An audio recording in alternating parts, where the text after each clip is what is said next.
원휘 저와 함께 산책 가보실까요? 여러분 안녕하십니까? 김성곤의 한시 산책 시간입니다. 오늘 여러분과 함께 산책할 곳은 달빛이 서늘하게 비추는 그윽한 대나무 숲길입니다. 이 운치가 넘치는 대나무 숲에서 누군가 검은고를 타고 휘파람도 붑니다. 어디시오? 예, 저는 당나라 개원년간에 시와 그림으로 이름 꽤나 날렸던 왕이라는 사람이 올시다. 오늘 여러분과 함께 하얏길에서 만날 사람은 산수시와 산수화로 유명한 왕이라는 시인입니다. 당나라가 최고의 전성기를 맡고 있던 개원년간에 주로 활동했는데요, 200과 거의 같은 시기에 문학 활동을 했습니다. 어려서부터 시를 잘 써서 시명도 아주 높았고요, 높은 벼슬도 했습니다.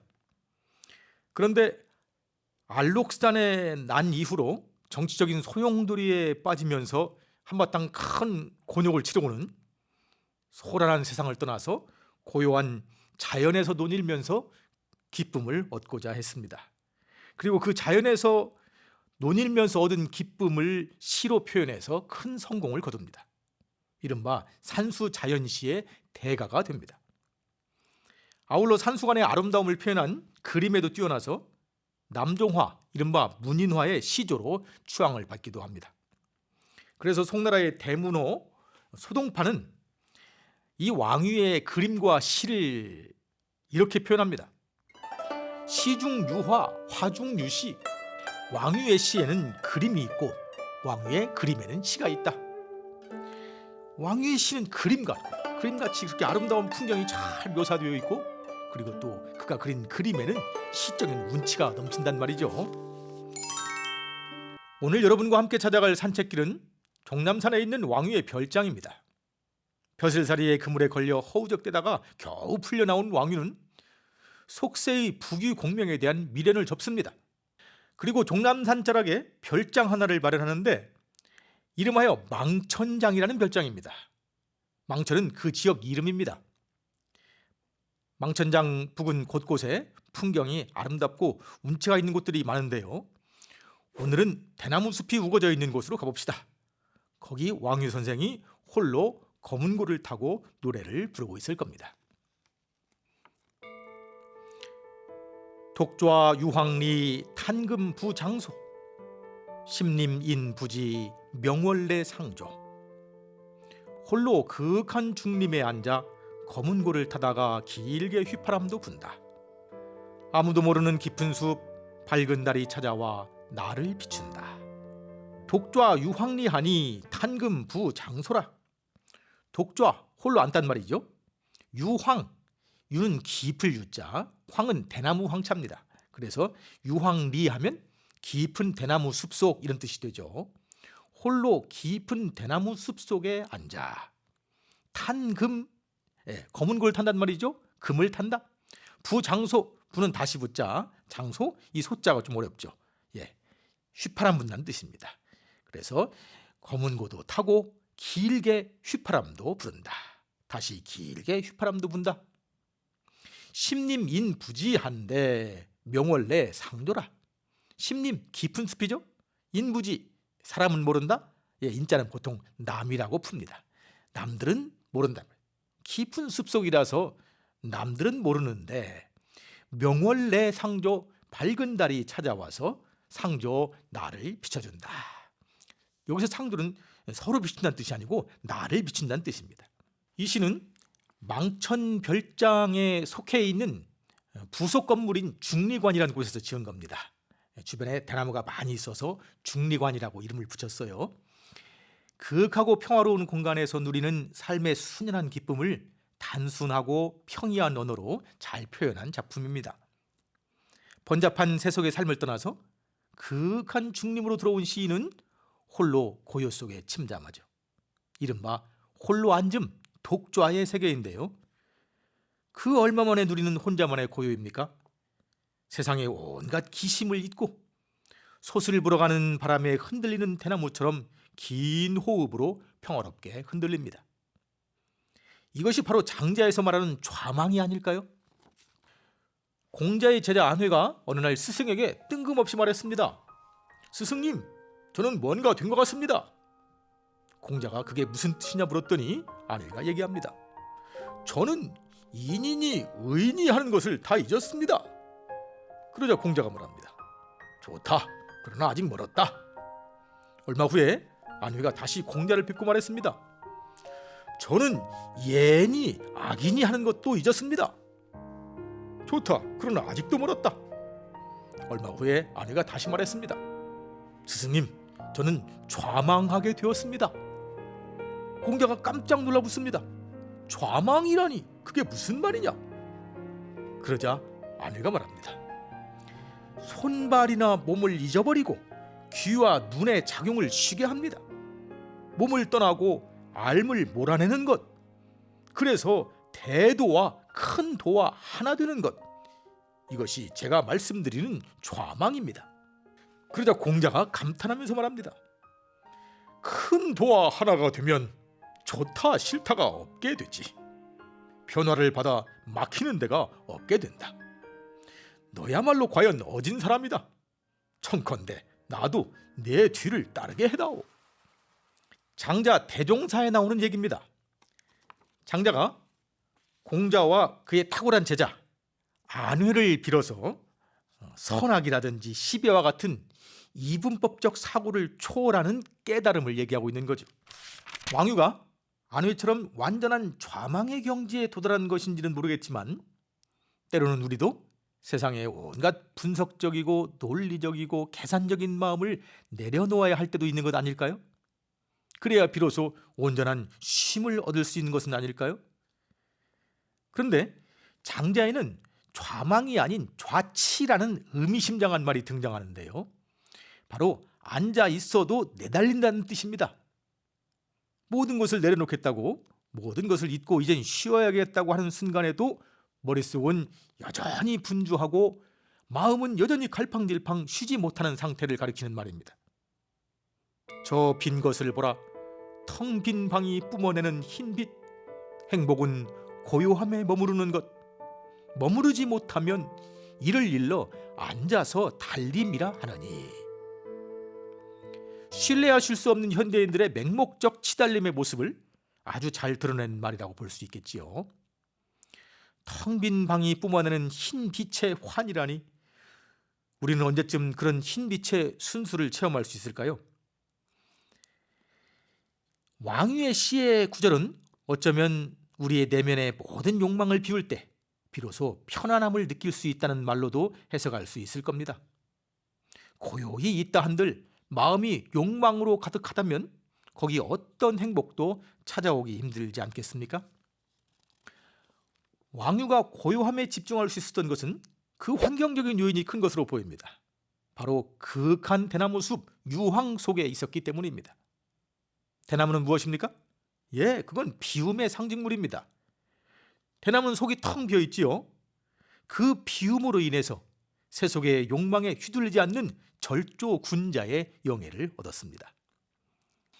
소동파는 다음과 같이 대나무를 노래했습니다. 고기 없이는 살아도 대나무 없인 살 수 없다네. 고기가 없으면 몸은 마르지만 대나무가 없으면 사람이 속되어진다네. 마른 몸이야 다시 살찌울 수 있다지만 속된 선비는 종래 고칠 수가 없다네.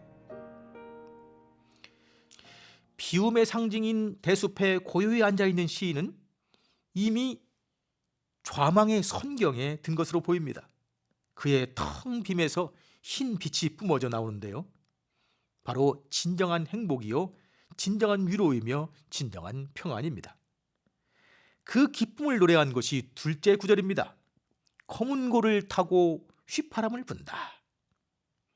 이 구절은 표면적으로는 위진남북조 시대 세상의 소란함을 뒤로 한 채 중림에서 유유자적 논의했던 중림 칠연의 모습을 그대로 계승한 겁니다.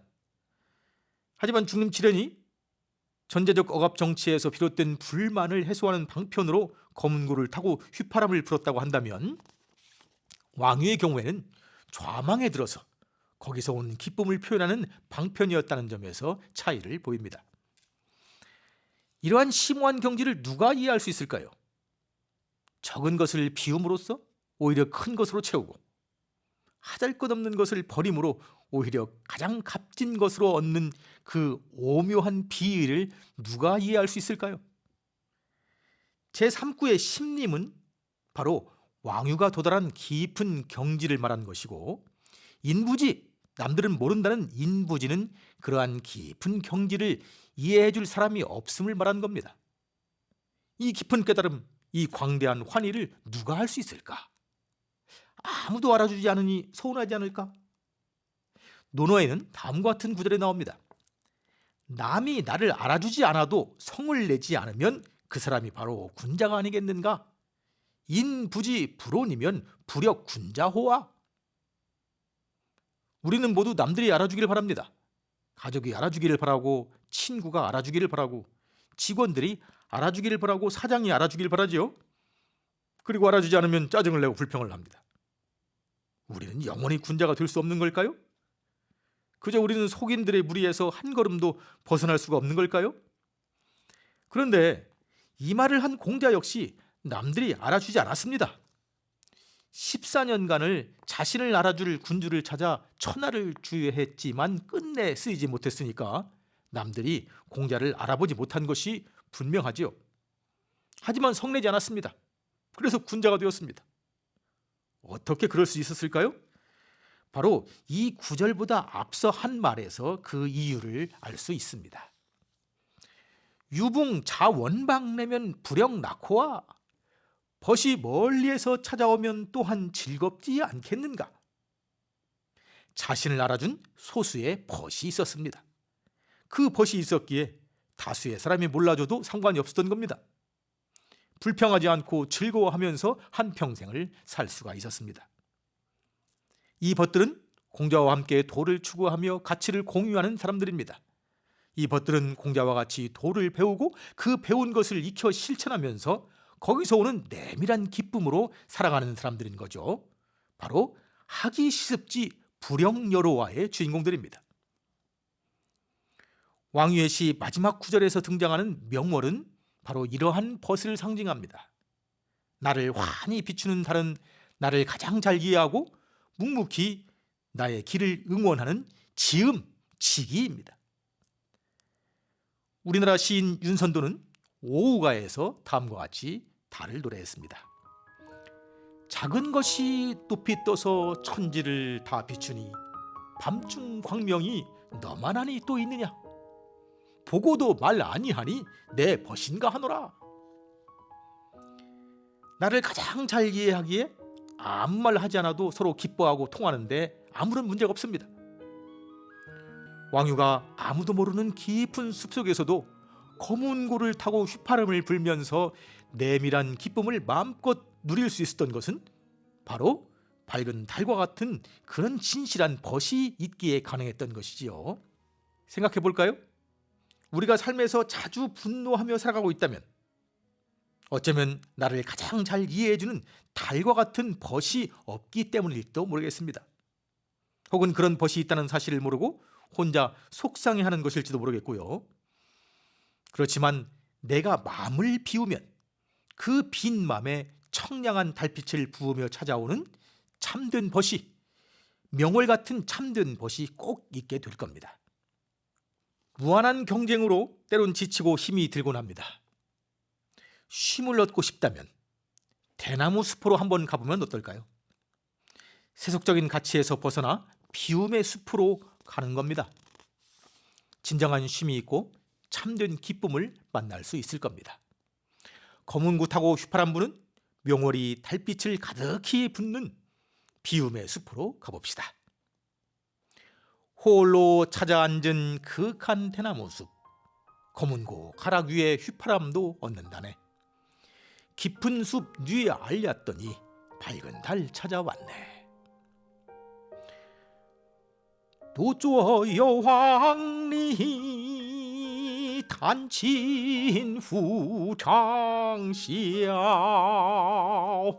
神灵人不知明月来相照，